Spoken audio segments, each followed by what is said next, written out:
గోదావరి జిల్లాలో జరుగుతున్న తాజా రాజకీయ పరిణామాలు, తాజా ఘటనలు, నేతల పర్యటనలకు సంబంధించిన వివరాలను కాకినాడ నుంచి మా రీజనల్ కోఆర్డినేటర్ నానాజీ అందిస్తారు. గుడ్ మార్నింగ్ నానాజీ, చెప్పండి కాకినాడ అప్డేట్స్ ఏంటి? Good morning Indraja. ఏదైతే ఈ రోజు జాతీయ ఉపాధి హామీ పథకం ఉన్నదో అందులో భాగంగా పల్లె పండుగ 1, పల్లె పండుగ 2 కూడా జరుగుతుంది. దీనికి సంబంధించి అనేక పనులు పెండింగ్ లో ఉన్నది. అయితే ఏదైతే కాకినాడ జిల్లా కలెక్టర్ షణ్మోహన్ ఉన్నారు, ఈయన అయితే ఖచ్చితంగా అందరినీ కూడా ఒక టార్గెట్ ఇవ్వడం జరిగింది.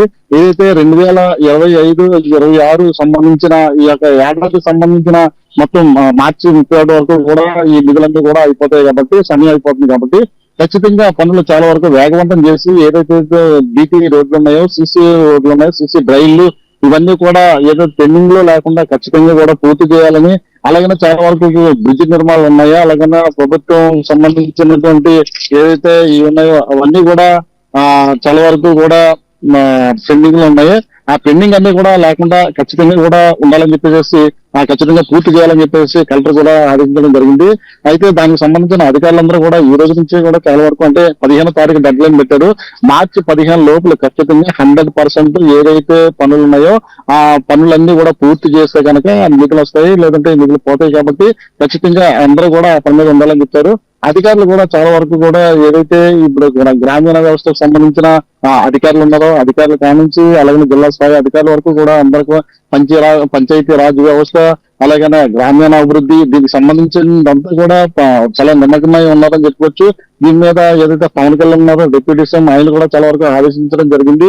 మనకు సంబంధించిన ఏదైతే ఈ కాకినాడకు సంబంధించిన ఏదైతే ఈ డిప్యూటీ సీఎం పవన్ కళ్యాణ్ దానికి సంబంధించిన డిపార్ట్మెంట్ అధికారులు ఉన్నారో అధికారులందరూ కూడా అమరావతి నుంచి రావడం జరిగింది. అమరావతి నుంచి వచ్చి ఏదైతే నియోజకవర్గంలో ఉన్నారో నియోజకవర్గం కానీ జిల్లా వ్యాప్తంగా కూడా తిరిగి దానికి సంబంధించిన ఇమీడియట్ గా శాంక్షన్ సంబంధించి ఏదైతే ఆటంకాలు ఉన్నాయో ఆటంకాలన్నీ కూడా తొలగించి అభివృద్ధి పదంలో తీసుకెళ్లే దిశగా చేస్తున్నారు. అదే విధంగా మరోవైపు చూసుకుంటే కనుక 3 రోజుల పాటు రిలే నిరాహార దీక్ష అంగన్వాడీ కార్యకర్తలందరూ కూడా చేస్తున్నారు. చాలా వరకు కూడా వేలాది మంది అక్కడికి వచ్చి ధర్నా చేస్తున్నారు. ఈ రోజు రేపు కూడా ఈ యొక్క ధర్నాల్లో కూడా చాలా వరకు సంఘాలన్నీ కూడా పాల్గొంటాయని చెప్పుకోవచ్చు. ఏదైతే మంత్లీ 26,000 వేతనం మాకు ఇవ్వాలని చెప్పేసి అలాగనే వివిధ 7 సంవత్సరాల నుంచి మాకు అంతా కూడా జీతపత్యం కూడా పెంచలేరు కాబట్టి అది కూడా పెంచాలని చెప్పేసి సిఐటియు ఆధ్వర్యంలో ఈ అంగన్వాడీ కూడా చేస్తున్నారని మనం చెప్పుకోవచ్చు. మరోవైపు చూసుకుంటే కనుక ఏదైతే రంపచోడవరం ఆనుకున్న నియోజకవర్గాలు ఉన్నాయో అలాగే జగ్గంపేట కానీ అదే రకంగా ఈ ఏదైతే రాజమండ్రి రూరల్ కానీ రాజనగరం కానీ ఈ ప్రాంతాల్లో మళ్ళీ పులి సంచారం అనేది ఏదైతే రంపచోడవరంలో ఉన్నదో రంపచోడవరంలో ఒక ఆవుని కూడా తినేసిన ఘటన మనం చూస్తాము. దాన్ని దాడి చేసింది పులి. మళ్ళీ ఏదైతే మనం వదిలేసిన ఫారెస్ట్ లో వదిలేసిన పులి మళ్ళీ తిరిగి వస్తుందా లేదంటే ఒకవేళ కానీ మళ్ళీ వేరే పులి అనేది ఆ అటవీ శాఖ సిబ్బందిలోనే కొంచెం సమన్వయం లోపం తెలుసుకోవచ్చు. ఒక అధికారము ఒకలా చెప్తారు, ఒక అధికారము మరోలా చెప్తారు. కాబట్టి దానిపై ఈ రోజు ఒక స్పష్టత వచ్చే అవకాశం ఉన్నది మనం చెప్పుకోవచ్చు. భారీ స్థాయిలో green hydrogen and green ammonia project ఆమోదించబడింది. దీని గురించి మీ దగ్గర ఉన్న అప్డేట్ ఏంటి? ఖచ్చితంగా ఏదంటే ప్రపంచంలోనే చాలా వరకు చాలా అత్యంత శక్తివంతమైన గ్రీన్ అమోనియా ప్రాజెక్ట్ సంబంధించింది ఇటీవల కాలంలో కాకినాడలోనే ఇవ్వడం జరిగింది. అయితే దీనికి సంబంధించిన పనులు కూడా చాలా వేగవంతంగా జరుగుతున్నాయి. దీనికి సంబంధించి 4,000 పైన అంటే చిన్న మధ్య తరహా ఉద్యోగాలన్నీ కూడా స్థానికంగా వస్తాయని చెప్పేసి ఆశాభావం వ్యక్తం చేస్తున్నారు. మనకు సంబంధించిన ఇటీవల కాలంలోనే అదే CM Chandrababu Naidu deputy CM Pawan Kalyan కూడా వచ్చి ఇనాగ్రేషన్ చేశారు. దీనికి సంబంధించిన పనులన్నీ కూడా చాలా వరకు చక్కగా జరిగినాయని మనం చెప్పుకోవచ్చు. అయితే ఇదే కానీ ఒకవేళ కానీ ఇక్కడికి వస్తే కనుక దీనికి సంబంధించిన రైతాంగానికి కూడా ఒక టెక్నాలజీ రూపంలో చాలా వరకు ఉపయోగపడే అవకాశం ఉన్నది. అదే రకంగా ఇక్కడి నుంచి జర్మనీ అలాగే వివిధ దేశాలకు కూడా ఇక్కడ నుంచి ఎక్స్పోర్ట్ అయ్యే అవకాశం ఉన్నది. ప్రపంచ పటంలోనే గ్రీన్ అమోనియా సంబంధించిన సంస్థ మన కాకినాడలో ఉండడం అనేది చాలా వరకు కూడా ఆహ్వానించదగ్గ విషయం చెప్పేసి హర్ష వ్యక్తం చేస్తున్నారు. దీనివల్ల స్థానికంగా కూడా చాలా వరకు పొల్యూషన్ కూడా ఉండదు అని చెప్పేసి దీనిపైన నమ్మకం పెట్టుకున్నారు.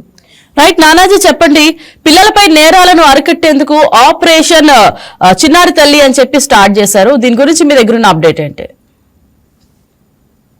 ఏదైతే అపశుభం తెలియని చిన్నారులు ఉన్నారో దీని గురించి ఖచ్చితంగా చర్యలు తీసుకోవాలి అని ఏదో ప్రభుత్వం అయితే చాలా సీరియస్ గా ఉన్నదని చెప్పుకోవచ్చు. అయితే ఇటీవల కాలంలో నిన్న కూడా రాజానగరం సంబంధించి దాదాపు 7 సంవత్సరాలు చదువుకున్న ఒక పాప మీద 40 సంవత్సరాలు చదువుకున్న ఒక ఒక యువకుడు వెళ్ళి దాడి మానవంగా చేయకపోతే అదే అడ్డుకుని అతను కూడా పోలీస్ స్టేషన్ అరెస్ట్ చేసే సంగతి చూసాము. అయితే దానికి సంబంధించి అంటే ఎవరైతే పిల్లలకు కనీసం ఎవరైనా పిలిస్తే చాక్లెట్ ఇచ్చినా సరే, బిస్కెట్లు ఇచ్చినా చిన్నపిల్లలు కూడా గ్రామీణ ప్రాంతంలో తిరుగుతూ ఉంటారు రోడ్డు మీద. అలాంటి పిల్లల్ని చాలా నమ్మించి ఇంటి పక్కన ఉన్న చాలా వరకు కుటుంబంలో ఉన్న కూడా చాలా వరకు కుటుంబంలో ఏ వ్యక్తిని నమ్మాలో తెలియదు, ఒక రకం ఇంటి పక్కన వ్యక్తులు కూడా నమ్మాలో తెలియదు. వాళ్ళకి ఏదంటే ఇదివరకు అయితే గ్రామీణ ప్రాంతం చాలా వరకు రోడ్ల మీద ఆడుకునేవారు, పిల్లలందరూ కూడా చాలా చాలా అందరూ కూడా కలిసి ఉండేవారు అని చెప్పుకోవచ్చు. ఇది కాలంలో చాలా వరకు కూడా అంటే యువత అంతా కూడా యువత గాని వృద్ధులు కూడా చాలా అంటే 50 సంవత్సరాలు 40 సంవత్సరాల్లో వచ్చిన వారు కూడా ఇలాంటి ఘటనలు కూడా పాల్పడుతున్నారు. అంటే చాలా దారుణమైన సంఘటన. ఈ వీడియో మీకు నచ్చినట్లయితే లైక్ చేయండి, షేర్ చేయండి, మా ఛానల్ కి సబ్స్క్రైబ్ చేయండి.